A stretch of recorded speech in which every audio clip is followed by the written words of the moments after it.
brother Dave have found an old dead tree in the woods near their home. Tommy's found something that puzzles him. This hard, smooth plant is called a fungus. It grows in the old tree just as other plants grow in soil. Fungus plants like these, and others too small to see, help break down the wood of the old tree. This is part of what we mean when we say that the old tree decays. The decayed material will someday become a part of the soil, where it will furnish food for other plants to grow. Now Tommy and Dave have discovered something in the hollow end of the old tree.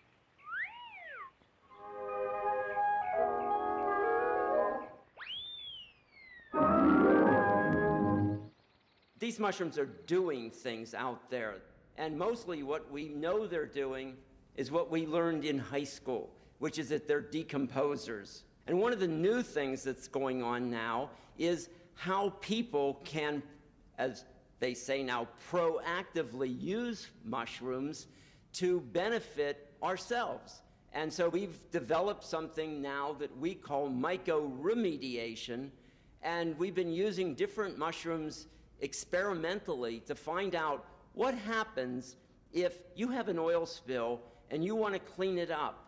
And one of the things that's been very successful has been the use of oyster mushrooms. The same oyster mushrooms that you find in the woods, in parks, the same oyster mushrooms that you eat.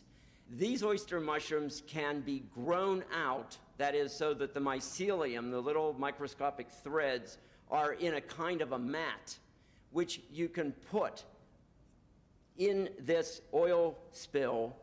And what happens is, and this has been tested a number of times in different places, the oyster mushroom consumes the oil.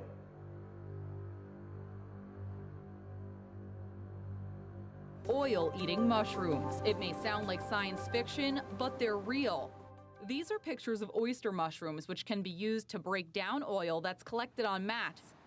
And that's what volunteers and some environmentalists would like to use to help get rid of some of the oil that's been collected on beaches during the past few weeks. It's going to make a compost heap, and within 12 weeks it'll be detoxified, and it'll be non-toxic landscape-grade compost.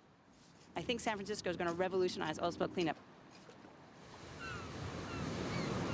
Two things happen when they do this. One is that you get really beautiful clusters of oyster mushrooms coming up out of this oil slick. And you'd think, well, you'd never want to eat those, but they've been tested and found to be perfectly harmless. That is, that they don't have petroleum in their cells. They are clean, as it were.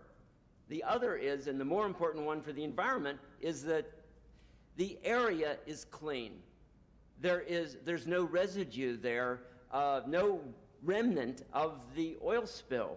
And this opens up the possibilities for not just oil spills, but what about areas that have been polluted from dump sites of various kinds?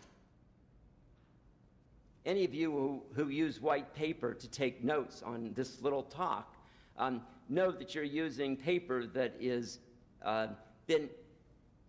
acid's been used to turn that wood pulp white. And we know that you can use fungi much more efficiently and without the acid runoff.